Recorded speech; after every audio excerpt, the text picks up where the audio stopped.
పుణ్యాత్ములు నమ్మి వెనకటికేదో సామెత ఉండే నమ్మి నాన్న వస్తే పుచ్చులైందట. నమ్మి కాంగ్రెస్ కోటేస్తే కొత్త పథకాలు రాలే గాని ఉన్నాయని ఊడగొట్టింది.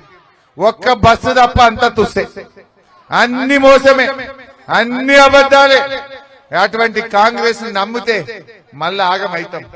రేపు అసెంబ్లీలా మీకోసం మేము గట్టి కొట్లాడతాం.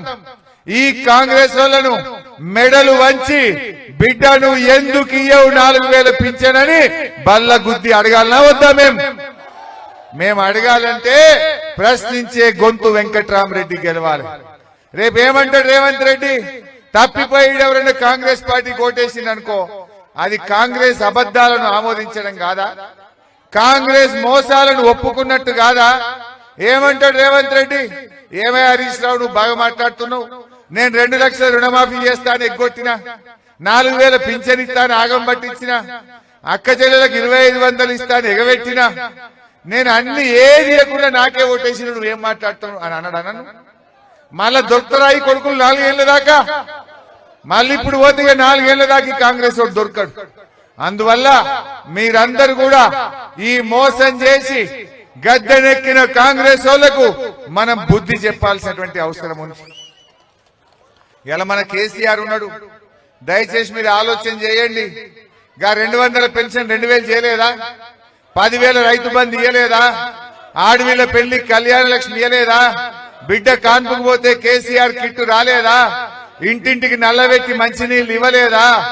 మండు టెండల్ల కూడవెళ్లి వాగుల గోదావరి నీళ్లు తెచ్చి నీ బాయిలల్లా బోర్లల్లా ఊట వెరిగేటట్టు చేయలేదా? ఇవన్నీ కేసీఆర్ చెప్తే చేసిండు. ఒక్కరోజు ఎనుకో ముందో మాట తప్పకుండా చేసిండు మన కేసీఆర్. ఇవాళ రేవంత్ రెడ్డి మొన్న మన కేసీఆర్ అడిగిండు, ఏమైనా నువ్వు గద్దెనెక్కినావు, 2 లక్షల మాఫీ ఎప్పుడు చేస్తావని అడిగిండు. అక్క చెల్లెలకు 2500 ఎప్పుడు ఇస్తావు అన్నాడు.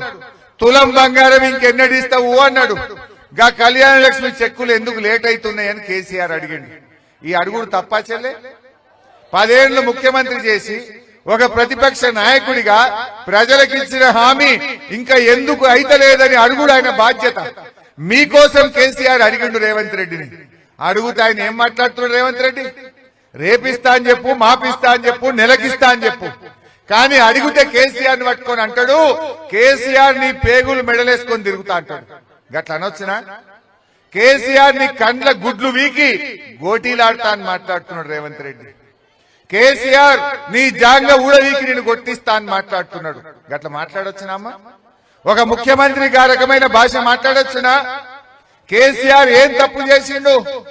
రైతులకు రైతు బంధు ఇచ్చిండు, కరెంట్ ఇచ్చిండు, నీళ్లు ఇచ్చిండు, బంగారం వల్ల పంట పండేటట్టు చేసిండు.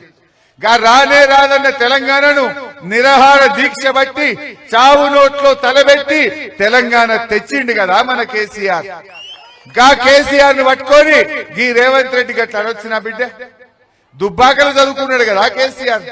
దుబ్బాకల స్కూల్లో చదువుకున్న మన దుబ్బాక మట్టి బిడ్డ కదా మన కేసీఆర్. కేసీఆర్ ను గట్ల తిట్టిండంటే మనం తిట్టినట్టు కాదా? ఇది దుబ్బాక గడ్డను, ఈ సిద్దిపేట జిల్లాను అవమానించినట్టు కాదా? రకంగా తిట్టచ్చాగా వయసులో నీకంటే పెద్దోడు, తెలంగాణ తెచ్చినోడు, 10 ఏళ్లు ముఖ్యమంత్రి చేసినోడు, ప్రజలకు 10 మంచి పనులు చేసిన కేసీఆర్ ను పట్టుకొని రకంగా రేవంత్ రెడ్డి తిడితే ఊకుందామా మనం? ఏముంది చెల్లె, టీవీ పెడితే పొద్దుగా లేస్తే అయితే తిట్లు, లేకపోతే దేవుని మీద ఓట్లు. ఇంకేమైనా ఉన్నదా? అయితే తిట్టుడు, మళ్ళొక్కసారి పార్లమెంట్ ఎలక్షన్లు వచ్చినాయని దేవుని మీద ఓట్లు పెట్టుకుంటా మళ్ళా ఓట్లు వేయించుకోవడం కోసం అబద్దాల గారడి చేస్తుంది కాంగ్రెస్ పార్టీ. అందువల్ల జాగ్రత్తగా ఉండండి. దయచేసి మన కేసీఆర్ ను మనం కాపాడుకోవాలి. మన కారు గుర్తుకు, మనకు మంచి పని చేసిన మన కారు గుర్తుకు మనం ఓటేసి గెలిపించుకోవాల్సినటువంటి అవసరం ఉంది. మరి నడిమిట్ల బీజేపీ ఆయన మోపైంది మళ్ళా